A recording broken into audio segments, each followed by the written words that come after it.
Welcome back to the deep dive. I have been Yeah. looking forward to this one all week, Oh, honestly. wow. Yeah, because today we're turning our attention to a figure who, he feels like a puzzle that the internet is just collectively trying to solve. That's a good way to put it, a puzzle. He's this man who sits at this really fascinating and frankly, sometimes confusing intersection of, you know, hard science, artificial intelligence, and just massive pop culture influence. It is a very rare combination. I mean, usually those worlds don't even touch. They're like different universes. Exactly. And you've definitely seen him. I'm sure you have.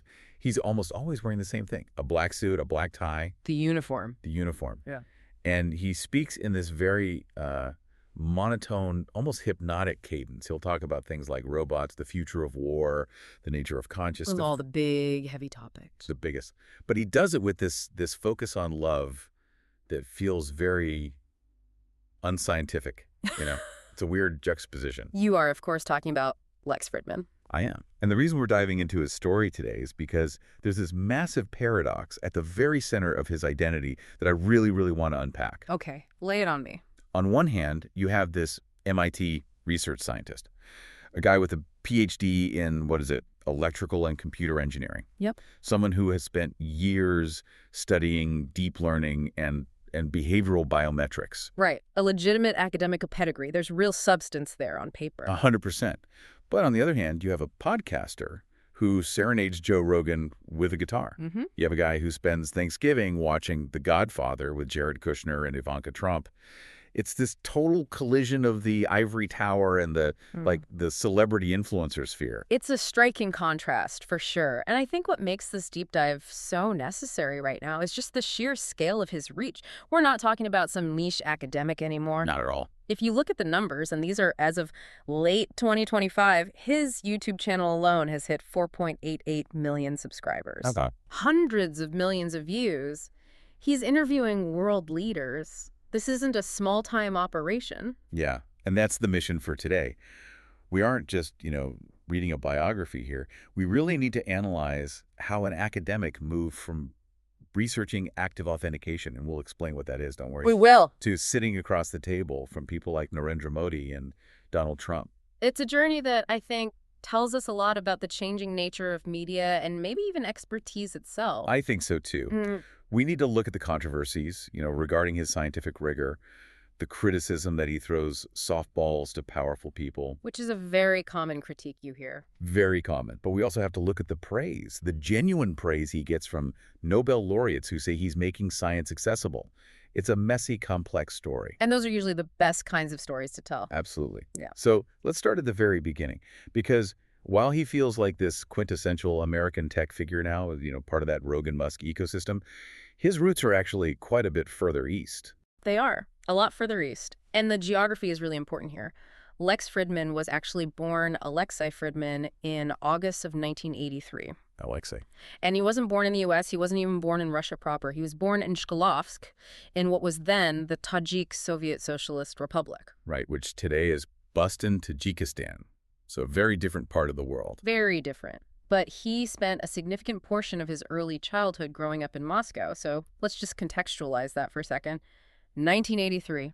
It's the Soviet Union. He's growing up right at the tail end of that empire. That is a heavy context to be born into. I mean, the instability, the immense cultural shifts that were just on the horizon. Exactly. And then when he was about 11 years old, so we're talking roughly 1994, just after the Soviet Union has completely collapsed, his family moves to the United States. Where do they land?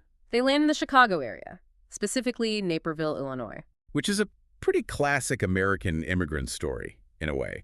You go from the complexity and, the turmoil of post-Soviet Moscow to the suburbs of Chicago. He even attended Neuqua Valley High School there. A huge culture shock, I'm sure. But I think to really understand Lex, you have to look at the family business.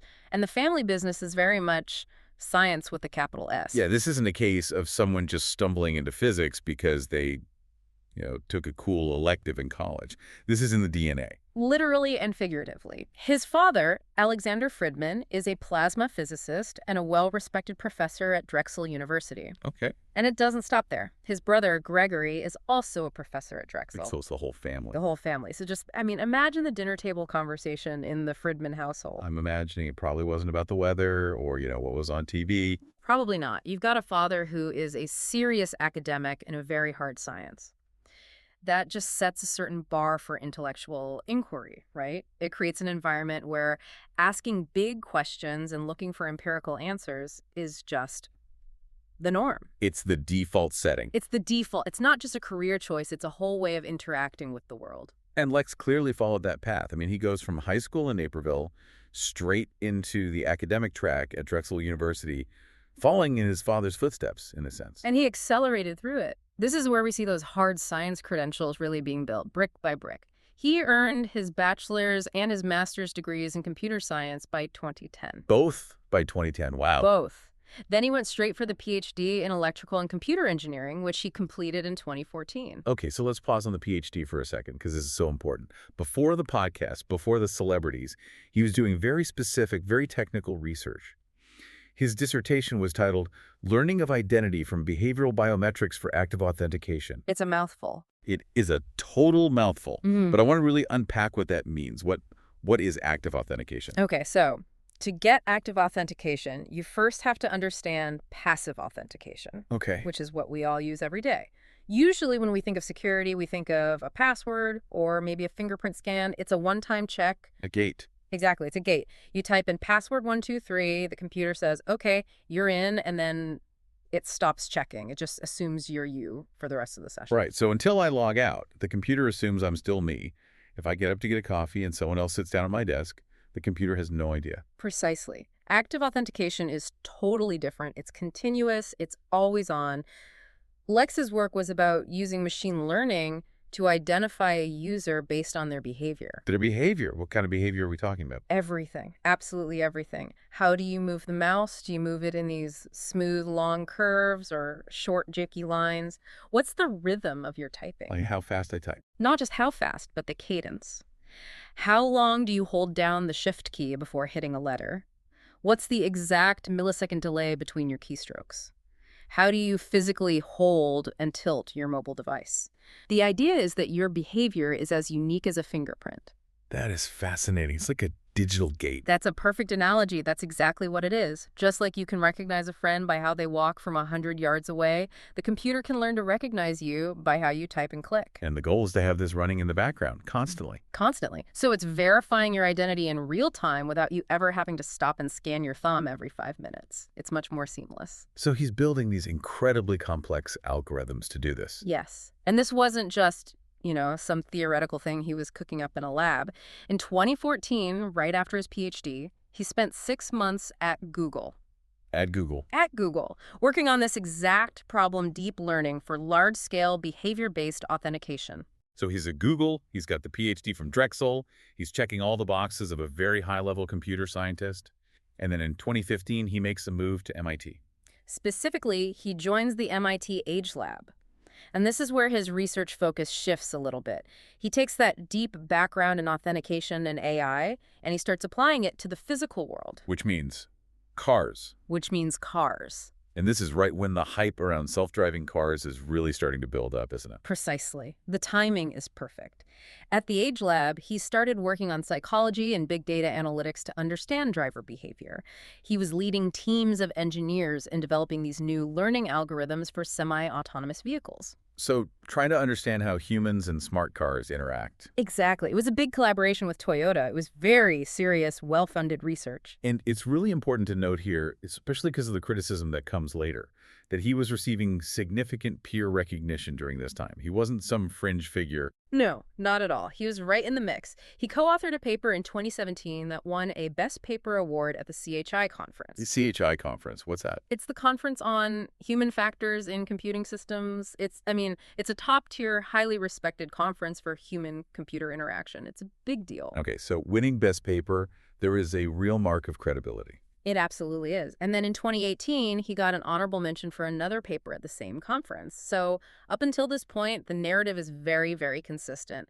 A productive, award-winning researcher working at a prestigious institution on cutting-edge technology. And then comes 2019. And Yeah. this really feels like the plot twist in the movie. Yeah. This is the moment where the track just completely changes from academic success to public controversy and eventually internet fame. This is absolutely the turning point. There's a clear before and after, and the line is drawn in 2019. And it all centers around one thing, a study Fridman authored regarding Tesla autopilot. Okay, let's really unpack this, because anything involving Tesla is just such a lightning rod.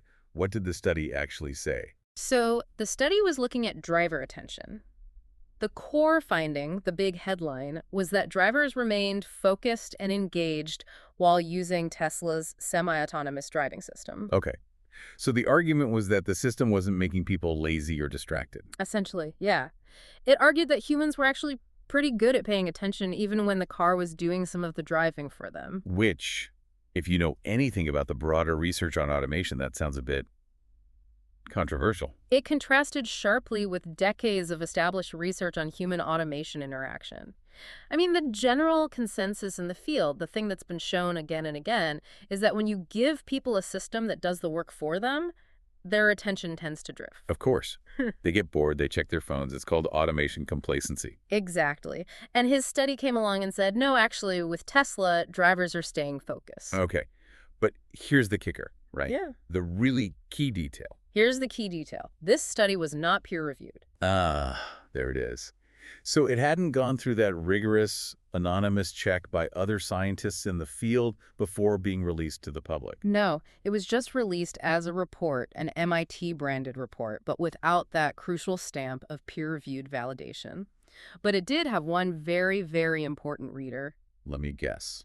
Elon Musk. Of course. He must have loved it.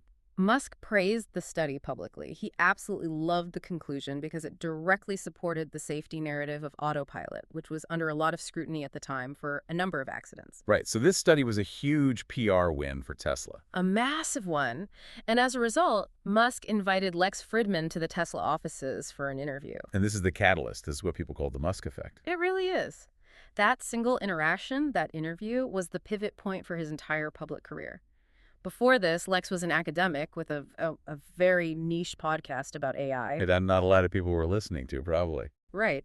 After the Musk interaction, his viewership just spiked. I mean, it went vertical. It launched him from academic obscurity into the public eye almost overnight. But while the internet and Tesla fans were cheering, the academic world was not. No, the academic backlash was swift and it was severe. You had people like Missy Cummings, who is a professor at Duke University. She's a big name in this field, right? A very big name. She's a former fighter pilot. She's been an advisor to the National Highway Traffic Safety Administration. She knows this stuff inside and out. And she called the study deeply flawed. Oof. That is not a phrase you ever want attached to your research. No. She criticized the methodology, she criticized the sample size. She basically argued that the data they collected simply did not support the very strong conclusion they were drawing. And it wasn't just her. No, it wasn't an isolated opinion. Anima Anand-Kumar, who's another very prominent AI researcher, criticized the whole science by press release approach. The idea being that you shouldn't be bypassing the rigorous, slow process of peer review just to get a splashy headline or media attention. Exactly. Science is supposed to be slow and careful, and this felt fast and promotional. And the fallout was real. The study was eventually removed from the MIT website. Took it down. They took it down. And shortly after this whole controversy, Fridman left the Age Lab. That seems like a pretty clear cause and effect, or at the very least, a very strong correlation. Where did he go from there within MIT? He transitioned to an unpaid role in MIT's Department of Aeronautics and Astronautics. And this is a nuance that gets lost a lot, I think. How so? Well, people hear MIT, and they immediately assume professor. Lex Fridman is not and has not been a professor at MIT. That is a huge distinction that I think most people miss, because professor implies tenure, faculty meetings, teaching loads, a very specific role within the university structure. It does, and his role is different. As of the later context we have from 2022 and 2024, his official title is Research Scientist at the MIT Laboratory for Information and Decision Systems, or LIDES. So still at MIT, still doing research. Yes, he's also involved with the Center for Complex Engineering Systems. It's a legitimate research role, to be clear, but it is distinct from being faculty. Okay, so 2019 is this incredibly turbulent year. The Tesla study controversy blows up, his academic role shifts, but at the same time, the podcast is absolutely taking off. Let's talk about that rise, because it didn't start as what it is now. Not even close. It launched back in 2018 as the Artificial Intelligence Podcast, and it was very, very niche. If you go back and listen to those early episodes, it's super technical. It's deep dives into neural networks and data sets and specific algorithms. For a very specific audience. An audience of probably a few hundred computer scientists. But then in 2020, he rebrands. It becomes the Lex Fridman Podcast. That name change is so significant. It signaled a massive shift in scope and ambition. It wasn't just about AI anymore. It was about everything. It became a general interest show. And the growth was just explosive after that. Completely explosive. By 2024, the Boston Globe was reporting he had 3.6 million subscribers. And as we said, by late 2025, that YouTube number had climbed to nearly 4.9 million. And the guest list is just wild to look at now. I mean, we mentioned Musk, who's been on multiple times, but he's interviewed Narendra Modi, the Prime Minister of India. A sitting world leader of the largest democracy on earth? He interviewed Donald Trump in 2024, after he left office. And it's not just politics. It's science, tech, sports, arts, philosophy. He's a big practitioner of Brazilian jiu-jitsu, so he has fighters on all the time. He talks about geopolitical conflict. It's become this platform where essentially anyone of global significance might show up. And the format itself is unique, too. I mean, these aren't your typical 10-minute TV news segments. No, they are marathons. Absolute marathons. 2, 3, sometimes 4 hours long, unedited, rambling conversations. Which brings us to the really big debate about his style. Because when you get that big, people start paying very close attention to how you interview. And there's a very, very loud camp that calls him a softball interviewer. This is, I think, the central part of the conversation around him today. The Verge, in a 2023 article, they didn't mince words. They explicitly called him a softball interviewer for the tech elite. And the core of that criticism is what? The criticism is that he provides a massive, friendly platform without applying any real pressure or asking tough follow-up questions. There was that piece in The Atlantic by Helen Lewis, right? She was pretty biting about this. Yes, she was. She criticized his, what she called, a lack of journalistic detachment.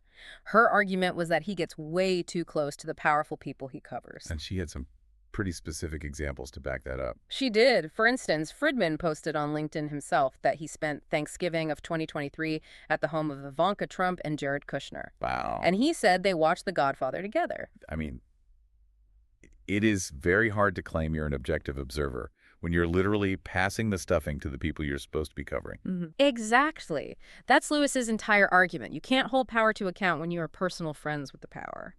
She also pointed out that he wrote and sang a serenade for Joe Rogan. Wait, I'm sorry. He wrote a song for Joe Rogan? He did, a full song, on the guitar. Yeah. And when he interviewed Donald Trump in 2024, Lewis noted that when the topic of Joe Rogan came up, Fridman kind of defended Rogan by saying Trump had been mean to him in the past. So it feels less like an interview and more like a social call between friends. The critics, yes. That's exactly how it comes across. And Bloomberg had an interesting take on this too, right? They had a different angle.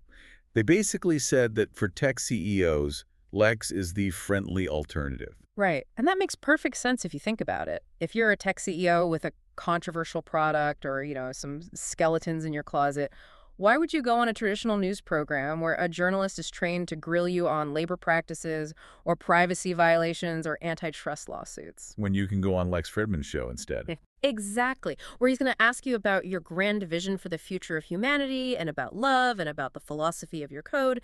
It's a much safer, much more flattering environment. But, and here is where it gets really, really interesting.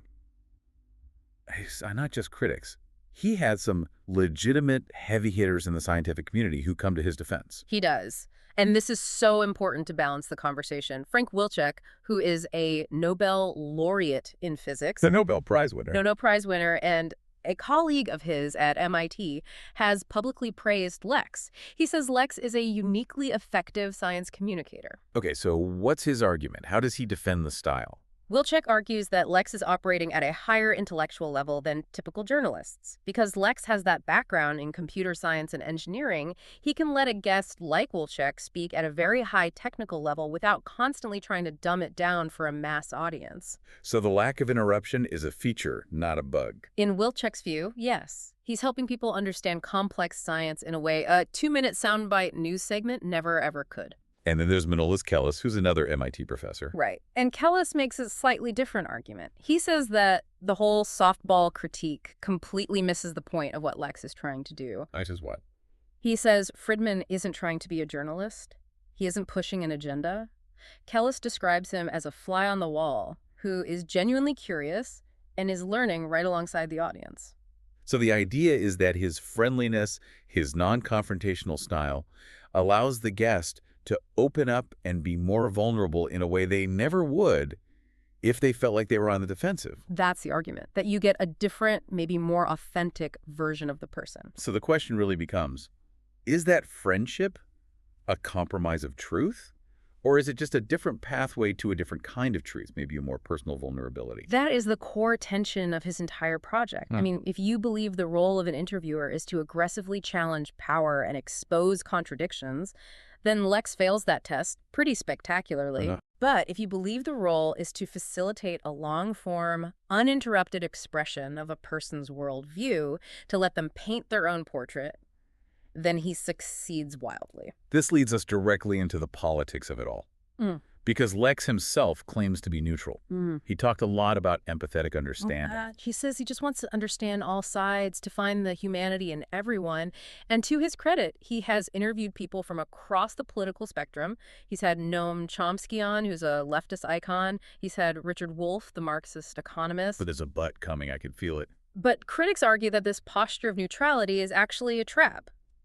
Nathan J. Robinson, who writes for the leftist magazine Current Affairs, argued that being neutral in this way often just means failing to challenge obvious falsehoods. So being an empty vessel for whatever the guest wants to pour in. Exactly. And Robinson also pointed out that while there are some leftists on the show, the guest list is overwhelmingly dominated by figures from the intellectual dark web and the right. There's an imbalance. And I think Business Insider had a piece that called his show a safe space for the anti-woke tech elite. They did. And that's the critique in a nutshell. That by just nodding along and saying, I want to understand your heart, you allow misinformation and propaganda to flow completely unchecked to an audience of millions. We have some pretty specific examples of this, don't we? Where this neutrality became a problem. Unfortunately, yes. In that 2024 interview with Donald Trump, it was widely noted that Trump made several false claims about an incident at Arlington National Cemetery. And Fridman's response. Fridman just allowed those claims to go completely unchallenged. No follow-up, no, well, Mr. President, the record actually shows this. Just moved on to the next question. And it wasn't just Trump. This has happened with other political leaders. No, it wasn't a one-off. Haaretz, which is a major Israeli newspaper, heavily criticized his interview with Benjamin Netanyahu in 2023. For what? They argued he completely failed to challenge the Israeli prime minister's conspiracy theories about who was funding the massive anti-government protests in Israel at the time. He just let him spin the narrative. And then there's the Kanye West interview. That was a huge one. That was a major, major flashpoint. This was right in the middle of Kanye West, huge controversy regarding a series of anti-Semitic statements he'd made. A very volatile moment. Extremely. And the Los Angeles Times noted that West used Fridman's massive platform to, once again, assail Jewish people and to go on long tirades about abortion and other topics. And this is where that misinformation concern becomes really, really serious. It's not just about differing political opinions anymore. It's about basic facts and hate speech. Right. And Lior Pachter, who is a respected computational biologist, was quoted by Business Insider expressing this exact fear. He said he worried that Fridman is contributing to a cacophony of misinformation. What does he mean by that? His point is that when you present a conspiracy theorist or someone pushing hate speech on the same stage with the exact same respectful, empathetic tone as you present a Nobel Prize-winning physicist, do you flatten the distinction between truth and nonsense for your audience? Do you implicitly grant them the same level of credibility? Precisely. It's a heavy, heavy question. And yet, despite all this, or maybe, because of all this, he just keeps growing. His platform gets bigger. He's still at MIT, right? Yes. Just to clarify his current status, based on the latest reports, he is a research scientist at MIT Desuts. Again, he's not faculty, but he is part of the research apparatus there. However, he has physically moved. He's not in Boston anymore. He went to Texas. Like many in the tech and podcasting sphere recently, he moved from the Boston-Cambridge area down to Austin, Texas. But he maintains that professional tether to MIT. And his core philosophy seems to have remained completely unchanged through all of this. Yeah. He's still constantly talking about love. That is his core brand. It's the central theme, the rejection of cynicism. This deep belief that individuals can, for the most part, be trusted to use technology for self-improvement. He often talks about love as this fundamental, almost physical force in the universe.